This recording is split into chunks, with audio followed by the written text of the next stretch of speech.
So we are live and streaming, and today we have a very special guest. Hello, Adam. Hello. We have somebody who is going to be a very interesting podcast guest for us, because the reason that I chose to invite Adam, and he kindly accepted, is I was fascinated when I was reading his story, because not only have you just launched your book, I think it came out on the 2nd of February, Billion Dollar Startup. Yes, that's right. Not only are you an author, but I think the story behind the book was something that really interested me, because it's a very controversial topic. Because not only have you started a billion-dollar company, which I think a lot of people would find totally incomprehensible in the fact that, you know, what's that take to run, but the story behind it. So I read a little bit that I found from your LinkedIn profile, and it says this is the first tell-all of Canada's legal cannabis industry, written by the founders. Now, that in itself, I think, was interesting. So can we just have a little bit of understanding of what your background is? Because not only are you an entrepreneur in residence in a university, you have multiple companies, but you retired at 35, didn't you? Yeah, there's more to that story, but yes, that Right. is true. So, well, this is it, because you're not truly retired. So hit us with, like, where did it start? How did you get involved in a billion-dollar startup? Yeah, I often think back to that fateful dinner party that I went to. So my business partner, Sebastian St. Louis, is the CEO of HEXO. And, we were both entrepreneurs through and through. We had started many different businesses. We were in a position about 8 years ago where we both had enough steady stream income from residual businesses that we had created, that we weren't working a lot, which gave us time to come up with new ideas, have lots of discussions, which sometimes really just resulted to more time in the pub than it should have been. But we were looking for a business. And I remember, he came to me, he said, "Adam, I figured it out. I know what we're going to do." And I was thrilled. I was like, "Great. What is this idea that you have?" We'd probably looked at half a dozen at that point. And he said, "We're going to grow cannabis." And I was like, "Nope, no, not interested. What else you got?" And he's like, "No, for real. You have to understand. There's a legal environment. It's just been established. This is legit. This is an incredible opportunity." And I was like, "I don't know, man." And he said, "I'll tell you what. Let me come by your house tomorrow morning. We'll sit down. I'll run you through some of the spreadsheets that I prepared." And 15 minutes in, the next day, I looked at this business opportunity and I thought, what an incredible opportunity to build something new. Because keep in mind, we were 29 years old and we were looking to compete at a world-class level, which meant that we were up against people with decades of experience behind them. That wasn't the case in this industry because it was a level playing field from an entry point. So we spent a year and a half in my tiny basement, 157 square feet with 5'7" ceilings, which we crouched in. And we put a business plan together. We raised our first $1 million, hired our first couple of employees, got an application in, and it was just a combination of incredible perseverance and a little bit of luck. So a lot of endurance. Now, I mean, I love the bit where you skirt past that you just raised, the first few million. I think for a lot of listeners who are in business and know the struggle as an entrepreneur, did you use crowdfunding? What was your strategy to raise the money? So neither of us had really raised capital before. I had been very, lucky to have had an experience where I went and met with one of Canada's senators at the time. And I said, "I have this idea to start this website." And he said, "How much is it going to take?" And I said, "Well, $35,000. And I'd spend all night working on this P&L, just being able to rationalize this valuation and this raise. And he said, "Tell me about yourself." And I went, "I didn't prepare for this question. How do I?" So we just talked. And after 20 minutes, he shouted at his assistant. He said, "Bring my checkbook." And he wrote me a check for $35,000, which was, my first investment. And I thought, wow, is this really how things work sometimes? Which obviously it isn't how it works most of the time, but it really gave me a sense of confidence. So when we set out to do this business, Sebastian and I were going to initially and very naively finance this ourselves. We were going to sell off all of our existing businesses. We were going to capitalize. And I think we thought we could pull this off for about $400,000. Now, to point out just how naive we are, to date, we've raised over $900 million in investment capital for this company. So we were a little off the mark, but the industry grew and the opportunity grew. So we set out and, we put a business plan together. we needed a lawyer to figure out how to raise money because we didn't really know how to pay for it.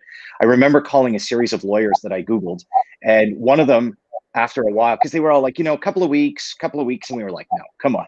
We're young entrepreneurs. Like, we need to start raising tomorrow. We have to go. And we called this one guy, and he kind of sheepishly said, hello, as if we'd woken him up. It was the middle of the day.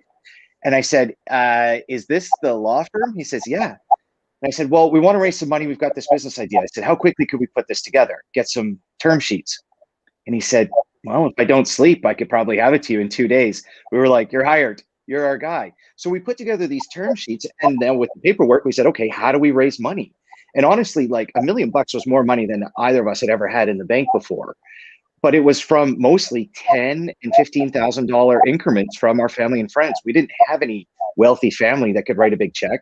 So it was our friends. And, and that really had a big impact on all of us, because everyone in our social circle, our parents, our siblings, like you name it, everyone that could invested. And I'd say at least a third of them invested off of credit, because they didn't even have the cash to do it either, but they believed in us. So they went and got a line of credit. It's crazy. I mean, I think what people are probably thinking at this precise moment is what Adam just started up, selling cannabis. What is the business? Like, what is the business idea? And, how do you present it? I mean, because number one, it's controversial in terms of, as soon as you mention the word, but how would you term what your business does? So there's two sides to it. We had to fight stigma right, left, and center. And I want to be really careful to say, to clarify something. When we claim that, written by the founders, we're the founders of HEXO. We're not the founders of Canada's marijuana industry. There have been people for years that have been fighting for this in a legal capacity from an industry perspective. There are great founders of our industry. We're just happen to be founders of one of the big businesses in that industry. And so, but coming back to your question, I mean, in one regard, for us, we really thought of this as just any other agronomics or manufacturing company. We would say whether we're growing soybeans or marijuana didn't really matter from a manufacturing costing perspective. I remember I had this great interview with one of Canada's largest publications right on the cusp of us getting our sales license. So I'll really quickly explain. The government would first give you a license to grow it, but after you grew it and they saw that you could grow it, you had to destroy it. Then if you could prove that for a while, then they would let you store it. And then if you could prove that you could store it, package it, sell it, et cetera, in a demo scenario, they'd let you sell it. Now, for us, from being able to grow it to being able to sell it was almost 2 years, a very painful 2 years, because there was no revenue coming into the business and an incredibly high operating cost. And in that period, Maclean's, the article came and asked, so what's your preference? And I had to say, quite truthfully, I've never had our product, which of course is a very weird thing to say, because it's highly controlled. There's none of it sneaking out the back door. And I didn't have a medical prescription. And even if I did, we didn't have a license to sell it to me. So they kind of took a shot at me by saying, well, he prefers red wine. And I thought, well, that's not really fair. But, we weren't in this selling drugs. That's not what we were doing. We were building a business that sold a medical product. And I think that's the difficulty, a lot of people's perception and stigma that you're up against. That makes it even more fascinating. I mean, do you go under the term CBD? We see a lot of products like that. Just to make it sort of more understandable for listeners, they're probably more familiar, I suppose, in the UK market, et cetera, as well, with these CBD products. One thing that interests me is that you will have met so many fascinating people, even from like the conversation with the lawyer and so on. Who would you say have been like the three most influential in terms of getting this business where it is now? Oh boy. Well, there's a bunch. Let me tell you, because like you said, we've had the good fortune of seeing all sorts of different things. The first one, without a doubt, would be Dr. Michael Munzar. He was the only outsider who invested in that first $1 million round. Yeah. And it was through a friend of a friend who said, I know a doctor in Montreal. He owns a clinic. He's been on the board of big pharmaceutical companies. He might be interested. And it just so happens that Dr. Munzar was a little familiar with the product recreationally. And so when he, sat down with us, there was an instant kinship. And I remember we were still running this business out of my house, and it was a tiny little semi-detached near downtown Ottawa. And, we're trying to sit around my kitchen table. My daughter, my now oldest daughter, was just an infant, and she's crying her lungs out in her room up above. And we're trying to have this like very serious business meeting about growing a very big business. And we're in my house with babies crying. It was kind of a surreal moment. But I mean, that's what it was. This is as much of a startup story as there ever was. And I think that's what people relate to, isn't it? I mean, obviously you've written the book's come out 2nd of Feb.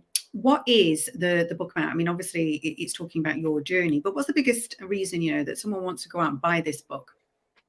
So we tried to write this book for a couple of different audiences, but at its core, this is a book for entrepreneurs. Again, that mindset that we had, that it didn't matter what it was, whether it was soybeans or widgets, throughout the book are a series of $1 billion tips and $1 billion lessons. And it's a very raw book, because we were two 29-year-olds literally in a basement, a tiny little unfinished basement, bringing investors downstairs into that basement and saying, we have a chance at building $1 billion company. Appreciate the absurdity of that statement. And we learned a ton along the way. And so we kept notes, we kept track. We had an excellent co-author, Julie Buin, who's been with us for over 5 years. She was our publicist. She was our comms lead. And, putting it together was like this great sort of, sit down over a coffee or a beer and what did you learn? That was how we approached the book. So entrepreneurs were first in mind. Of course, there is anybody that's interested in cannabis and medical cannabis, in how it's grown and how that's like, there's some of that. And, there's also this sort of element of the underdog story, right? It's two guys who had nothing to lose and something to prove. Yeah. And I think that's what people want to know about. I mean, your background, I mean, you obviously didn't sort of grow up thinking, right, I'm going to start $1 billion company and, the world's going to be, rosy. Where did you start? What was your kind of first career thoughts? So the first business that I recall, I would have been 10. And I was blessed with parents that, on my mom, it was a constant confidence in anything I wanted to do. She would always tell me, you'd be the best at that. And my dad was a guy who would always sort of take me to the stream, but never give me the water. And he would sort of say, hey, look, what do you think about this? So let me give you the example of me being 10. It was a cold spring. I lived in Alberta here in Canada, and we were trying to get our bikes up and running. The snow was just about gone and we could start to ride around. So we had to raise the seat, tighten the brakes, grease the chain, etc. And my dad would say questions like, so do you think other people have to do this? Do you think everyone has the tools to do this? And probably after about 45 minutes, he would then say, you think people would pay a couple of bucks for someone to do this for them? And then I'd be like, Dad, wait, I have an idea. And so he would always make it mine, and he would give me this opportunity to like have ownership over these ideas. And he just did that over and over again. And so, we started a little bike business, and I remember we printed off all these little advertisements, because he taught me, well, you got to get people to the door. I remember the dot matrix printer going nonstop that night, and we cut out these papers and I handed them out at school. And I really remember putting myself out there for the first time, being like, wow, I'm putting my image on the line. I'm opening myself up to this. And the next morning, Saturday morning, woke up early. He woke me up. We got dressed. I opened up the garage door, and we stood, and that driveway seemed very, very long when it wasn't. And I thought, what if no one shows up? And you know what? That day I made $100. And as a 10-year-old that makes $100, because we got very lucky with a big flood of people, I was hooked. See, I love these stories, because this is it. This is, I think, true entrepreneurship. I mean, everyone has their own understanding, don't they, of it, and what it really means. But you often just see the level of success, don't you? And and I think what people need to kind of see, and they want to see is all the hardships along the way. If you had to say what was the hardest time, the time that you just felt like most alone, it was horrible, and you just really did not know where you're going to go, where was that in your career, and has that happened?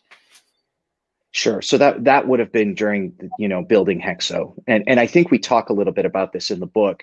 There was this time where we had taken the $1.13 million from all of our family and friends.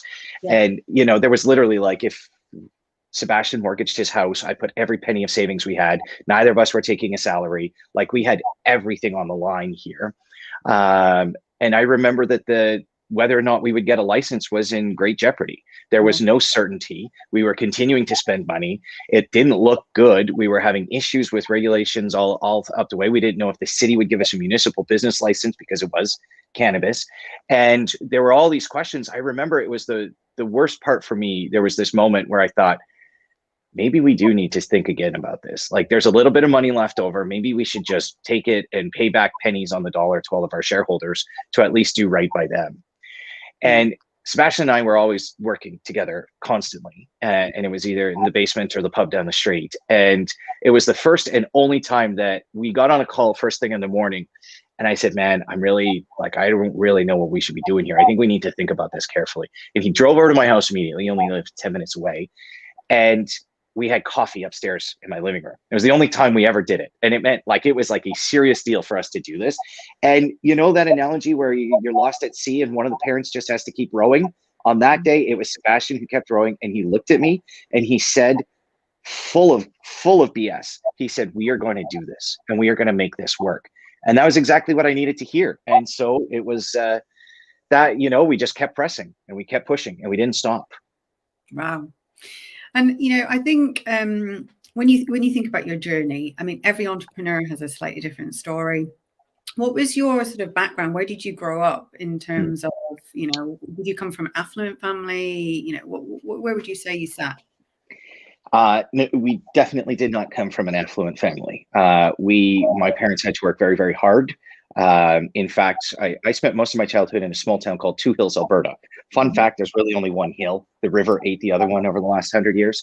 But we moved to Two Hills like by hitchhiking. All of our personal possessions were packed. You remember there's the Mandarin oranges boxes that used to come around Christmas time? So basically everything we owned, we packed into 8 of those Mandarin orange boxes, tied a string around them, put it on my shoulders. And, you know, the church that had been helping us gave us a little baby backpack, and we hitchhiked to a town called Two Hills from Edmonton.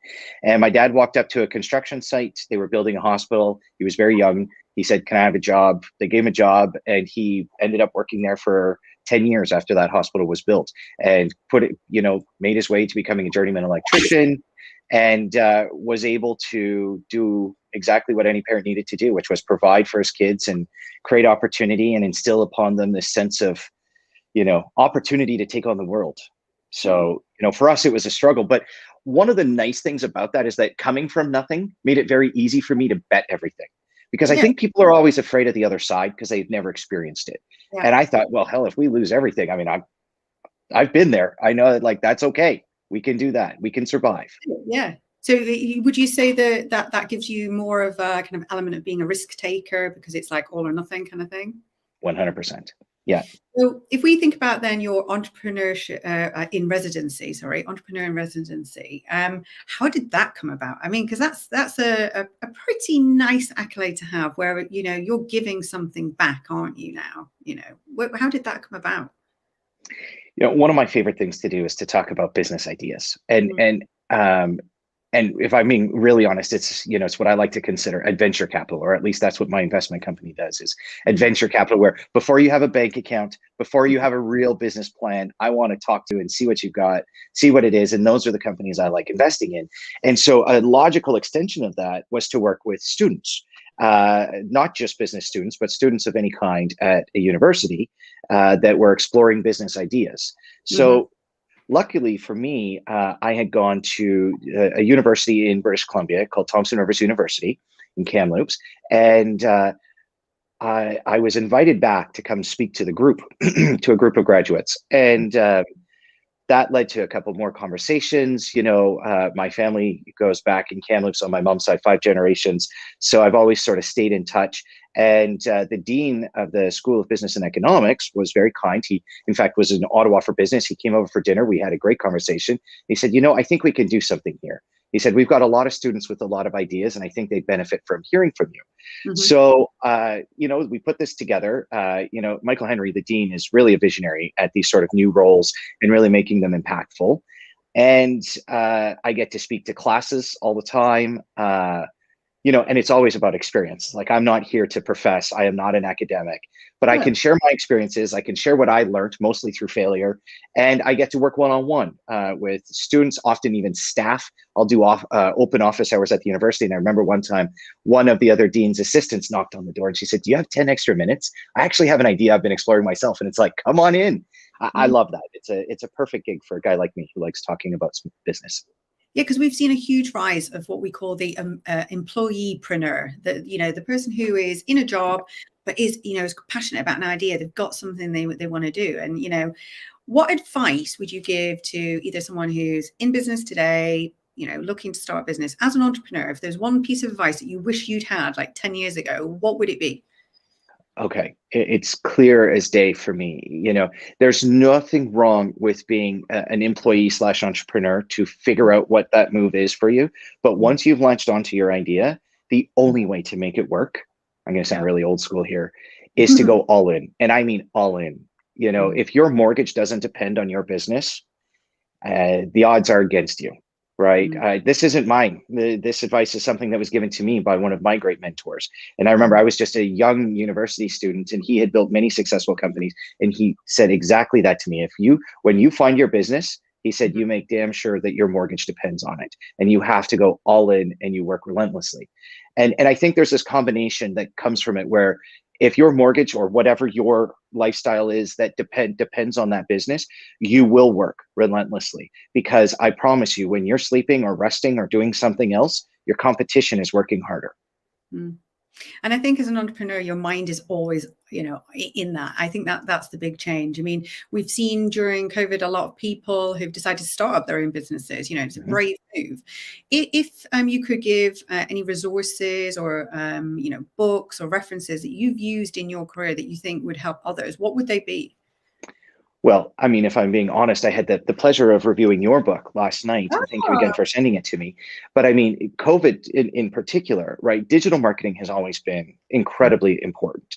But I think it's now all the more important because of COVID that people aren't walking around on the streets. The brick and mortars aren't where they used to be. Like, if you don't have an incredible digital presence, I think that your odds of success diminish by the day. So I mean, I really enjoyed what you had in your book, and even the fact that it went just even beyond digital marketing. It was like about time management. It was about everything. You really should have called this like the entrepreneur's guide to becoming successful.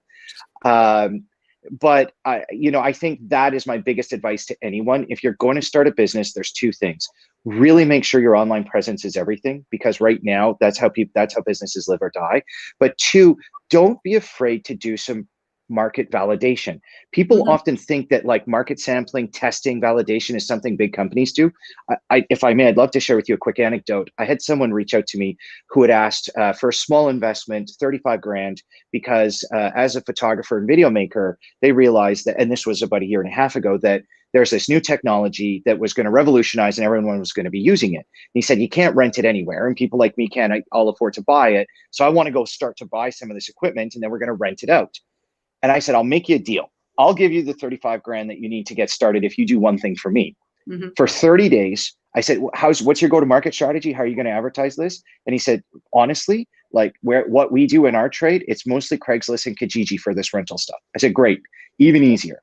Put up an ad for the next 30 days, both on Craigslist and Kijiji, and offer that you have these for rent. And every time someone inquires and asks to rent it, say, I'm sorry, we don't have it available just yet. We will in 30 days, and come back to me.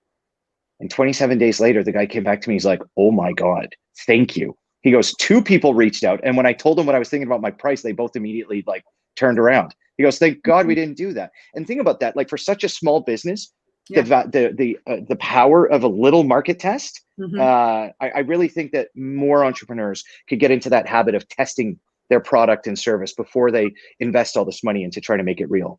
Yeah, sure. Because coming up with an idea, and it's your idea, you have to understand whether consumers want it, right? So I think the testing thing is something that, we all get very excited, don't we, when we come up with something. It's easy to get absorbed into it and think it sounds fundamentally good, and then realize later, once you've invested all your, assets and time and whatever, that it wasn't the right thing to do. So if people want to go and find out a little bit more, where can they find you online, and where can they find your book? Thank you very much. So, not that anyone would ever have a reason to, but if you are interested, you could go to Adam Miron. That's just my name, ADAMMIRON.com. The book is called $1 Billion Startup, the true story of how 2 29-year-olds turned $35,000 into a $1 billion company. It's $1 billion-startup.com. You can find it online, Amazon, you name it, everywhere. Perfect. See, I could talk on here all day. I mean, obviously, you've got better things to do in your life, but I would imagine the listeners will have some questions. So we always ask, if you're watching the replay, if you're listening to the podcast, Dawn of a New Era, then feel free to reach out, connect with Adam, buy a copy of his book, and also feel free just to put questions below. So the video, etc., and podcast will be shareable. You'll see it on our profiles for Dawn McGruer and Adam Miron. So thank you for doing this today. And what is the next sort of couple of months holding for you? What's going to be happening? Well, after I retired from HEXO, it was a conscious decision. I never wanted to be a stretcher founder, right? From the get-go, we said, if we don't fill the room with people smarter than us, it's never going to work. And I remember I had a very impactful meeting where we were talking about pallet sizes amongst 10 different centers that we had across the country. And I just thought to myself, this is not what I want to be doing. I'm an entrepreneur that likes to build things, not run things like that. And so I took the big leap. I retired, I stepped down. And I thought, okay, now I'm going to enjoy myself. I'm going to slow down. And I got very involved in another startup that I had been invested in. And I'm very proud to say that this new startup, Brain Capital, is, has exciting things in its future. I am working at least 60 hours a week again on this project. So, that whole retirement thing is not true. And I'm enjoying myself being back in the entrepreneurial seat, if I'm being honest. Brilliant. I think it's a fascinating journey, and obviously we'll be following you and finding out more about what you're doing. And obviously we'll be reading your book. So thank you for today's interview. I just think one of the things that right now, when we're all a bit done with the day-to-day, the groundhog, the monotony of, what the pandemic has brought, that just to listen to, where your story was at and where things can go, it just gives us possibilities.